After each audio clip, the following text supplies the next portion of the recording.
Best-selling author and American psychologist Mary Pfeiffer said this: "We live in a world filled with language.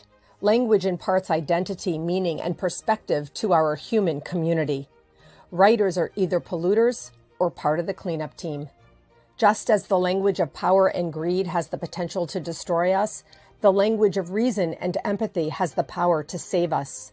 Writers can inspire a kinder, fairer, more beautiful world, or invite selfishness, stereotyping, and violence. Writers can unite people or divide them."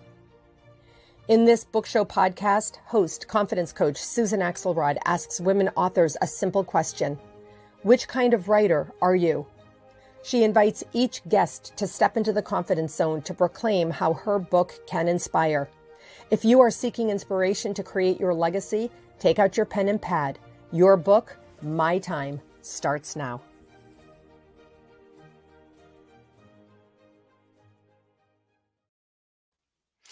Hello, friends. Welcome to this amazing episode I am so looking forward to of your book, My Time.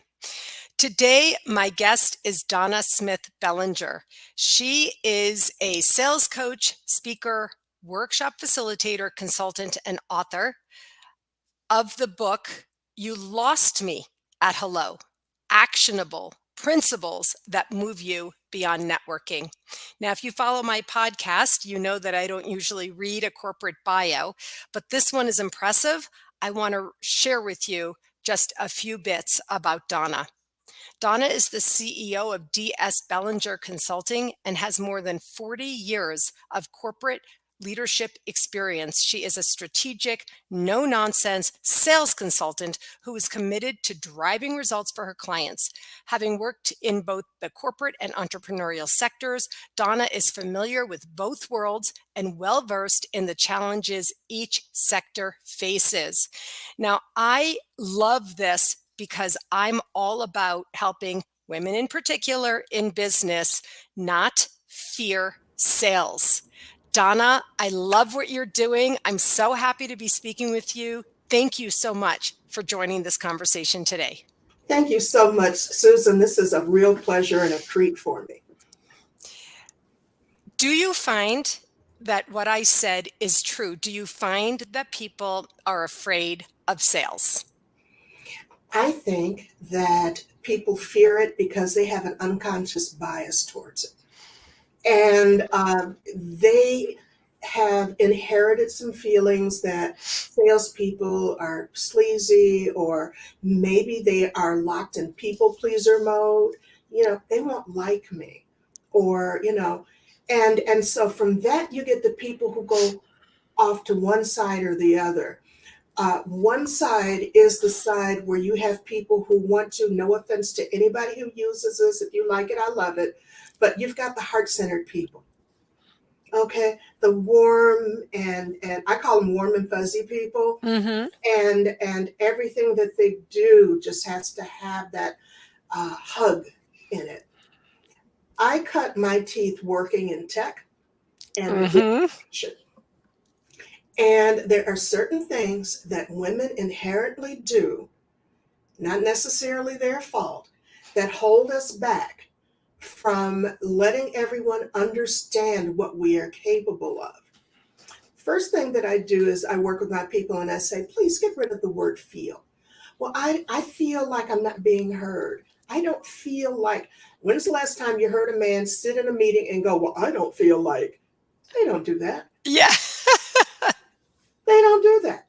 Yeah. And if your partner, whomever that might be, came home and said, I could have made 25 grand today, but I didn't want them to feel like, what would you throw at them?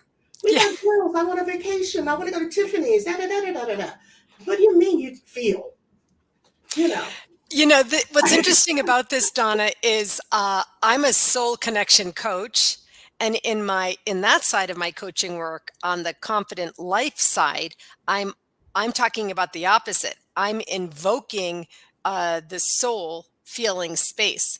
But in the business confidence side, which I also coach in business confidence, I hear you. I get you. And really, when you say it this way, what you've shared with us, it almost sounds like that when you say I feel in the context that you just shared, there's a lack of confidence there. Yes. And that's one of the first things that I work with my people on is you must be able to, my program is called Fearless Sales Conversations. You must be able to articulate your value such that people want to continue the conversation. People buy from people who are professional, who are experts, and who are good listeners. So the other side of the spectrum is, well, I'm the expert. So I've got all the jargon and I've got the alphabet soup and all of that. And that means that I'm wearing the red bottom shoes and I'm wearing the designer this and designer that, and they don't care.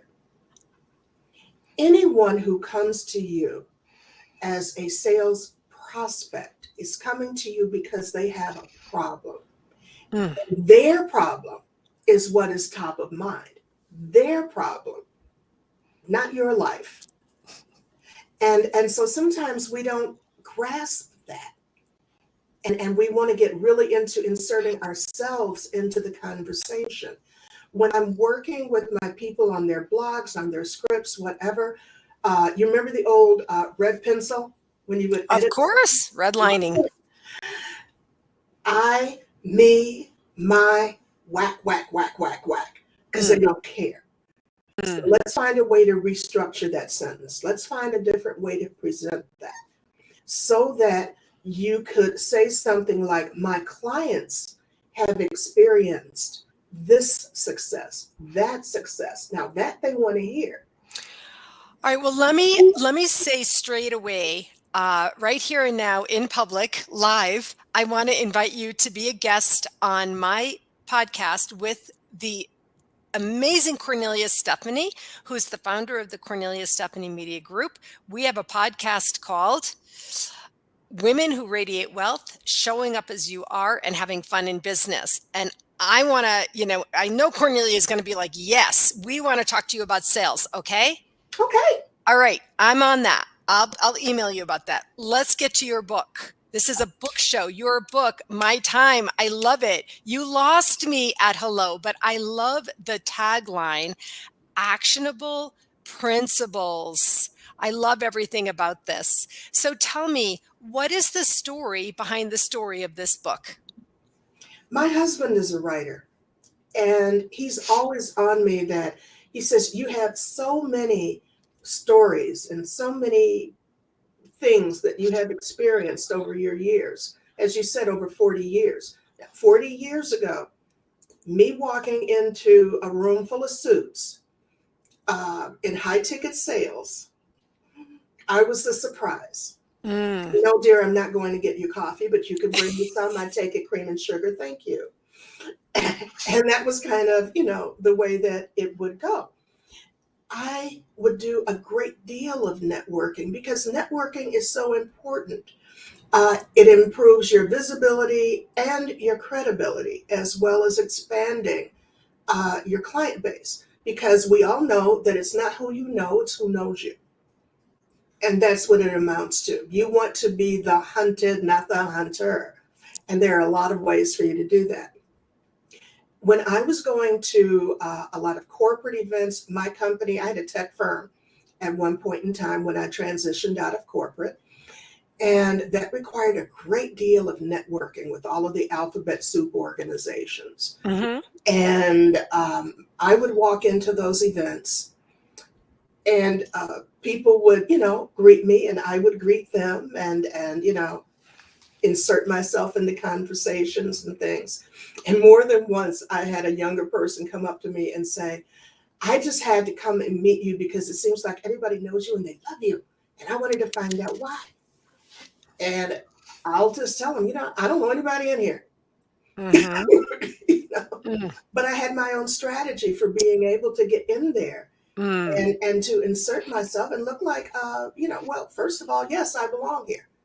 You guys are business owners. I'm a business owner. You doggone tootin' I belong in this room. Yeah. And Confidence, baby. and that was just kind of the thing.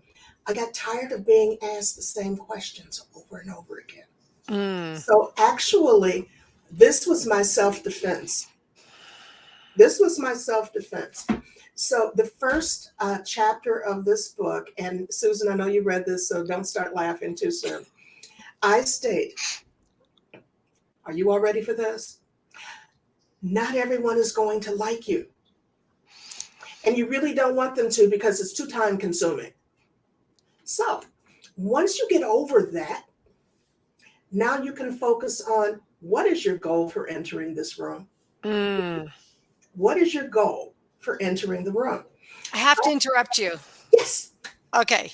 First of all, I loved that chapter already. And you said it's too time consuming. Mhm. And in my parlance, which I do use in business, it's also energy draining. Exactly. Yeah. But I just want to say, and you may talk about this later. You may have been intending to talk about this later. But what I love so much about all of this, you're talking about walking into your room. What's your goal? What is it that you want to accomplish by walking into the room? And so now I talk about the room being the Zoom room. And so we do need to kind of have a little bit of conversation about the adapting the models and the strategies into the Zoom room. Although we are coming back in person and we will more and more, Mhm. but we also have opportunity, especially in sales, in a Zoom room. Yeah. And here's the thing that you have to remember.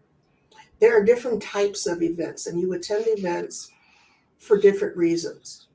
For instance, you may go into a room because you're supporting someone. They invited you, and maybe they're speaking or sponsoring or whatever, and they just wanted you to come in and support them. That's perfectly legit. It may be for educational purposes. Then you come in with the mindset of, I am here to learn something. If it is for business development, you need to, number one, research the room before you go in there. When anyone invites me to any event, I first ask them a very simple question. Who's going to be in the room? And what is their purpose for being there? Mm. Because if that is not going to help get me to my top of mind goal, if I'm working to fill a program, if I'm working to find people to collaborate with, whatever my reason is, if it's not going to fit that, perhaps that's not a priority for me at this time.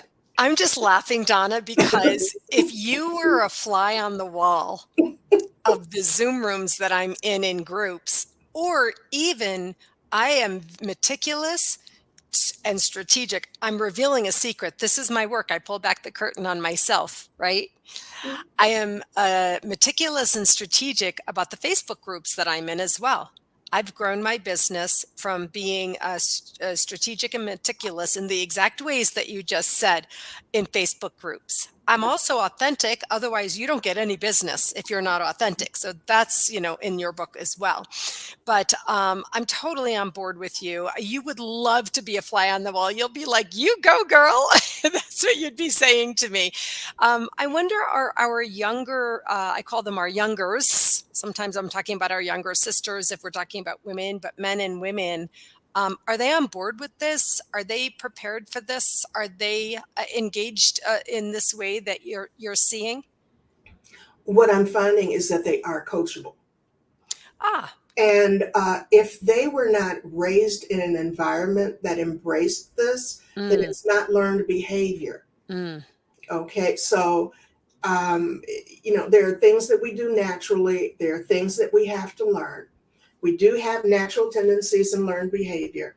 Their natural tendency may be totally different. For a number of them, they don't have the same work ethic that we had, which is not to say that they're lax, but it is to say that they don't live to work. All right. And they have absolutely no intention of working 40 years, getting a gold watch, and going off into the sunset. right. Those days are gone. That's right. Totally, totally gone. So they know what is going to make their hearts sing. I am an adjunct at a college, and I also sit on the advisory board for a community college. And I love helping to shape those thoughts. Yeah. So here's the situation. I'll tell them this in a heartbeat. If you want someone to follow you, whether it's a project that you're working on and you want to bring your dream team together, whether you're building a business, going for financing, whatever, you have to lead them.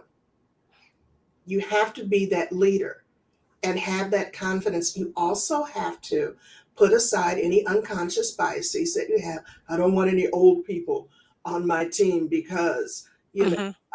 spirited conversation with my soon to be son in law, and he gave me a business card once, and the print was so tiny. I was like, I can't read this. And in a huff, he said, but you're not my ideal client. Come to find out, the next person that he talked to was over 60 with poor eyesight.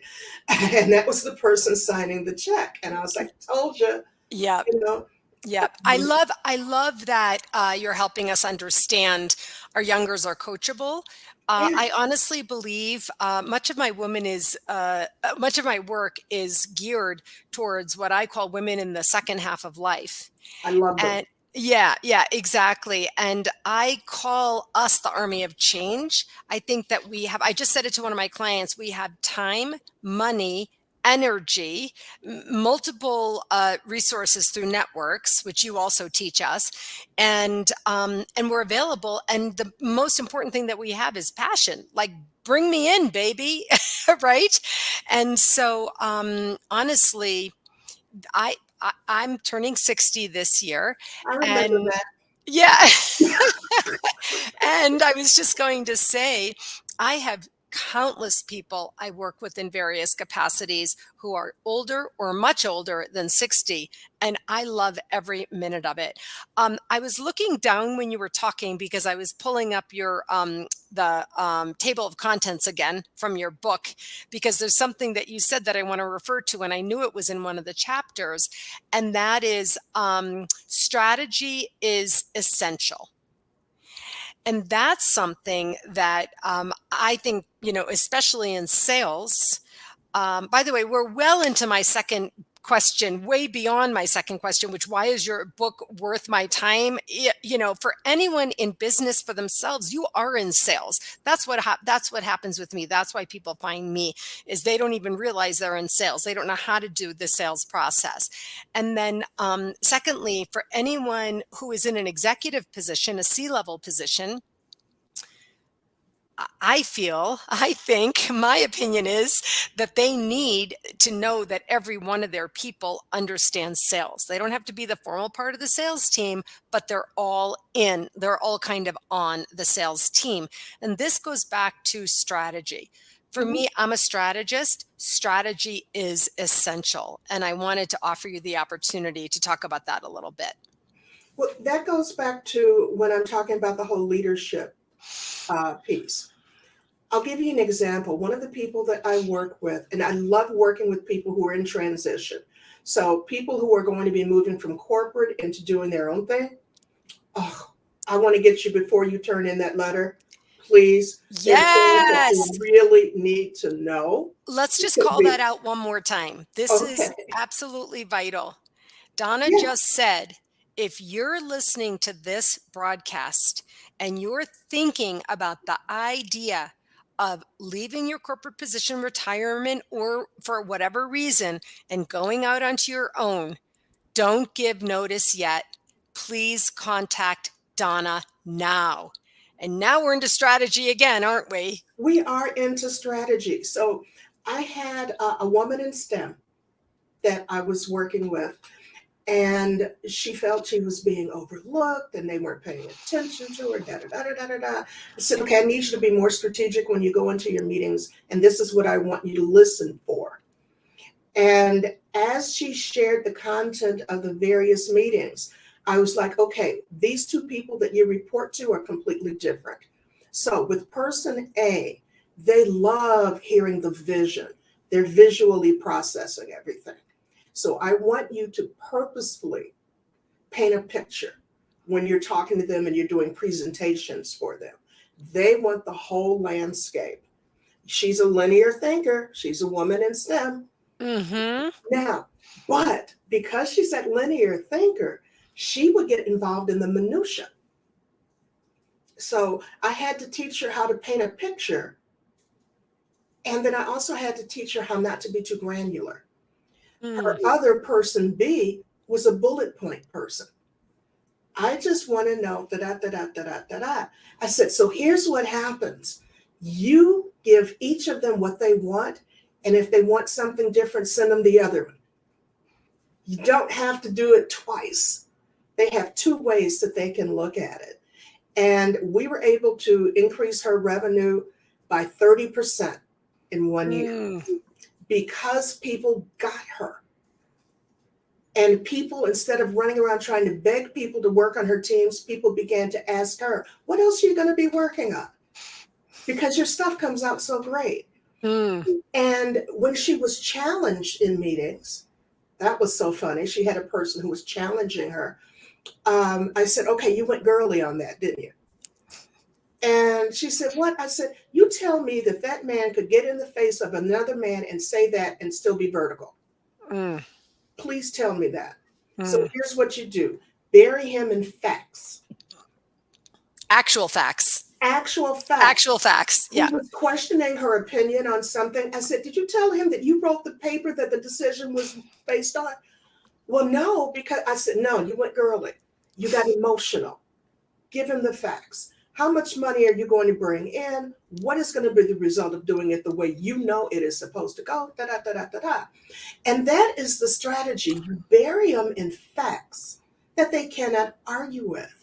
And when you are presenting yourself and having that value driven conversation, you should be able to have in your pocket at least 5 facts about your position, whether it's your company, your brand, whatever it is.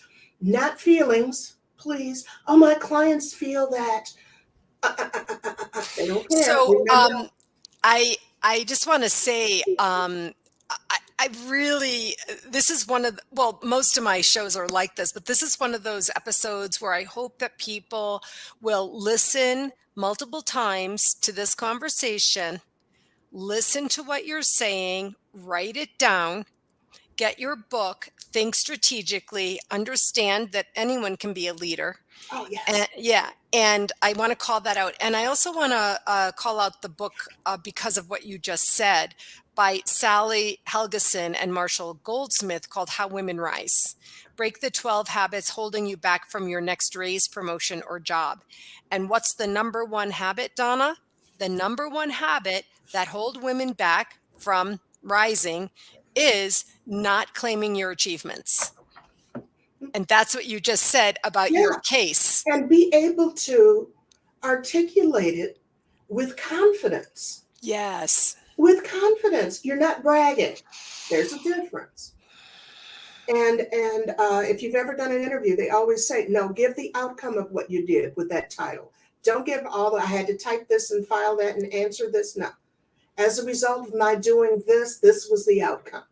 Mm. And be completely unapologetic with it. Also, when we're talking about networking, the whole point is for you to be memorable and to create an introduction that will cause that individual to want to have a conversation with you.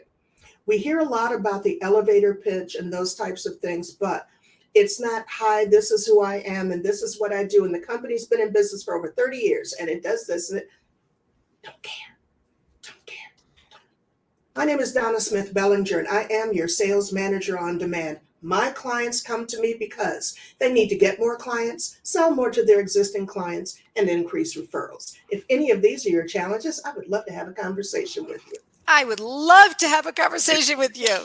Once again, Done. I want to invite our listeners. Sorry, I couldn't even let you finish because I'm so on board to play that back and listen to Donna's words and also her tone.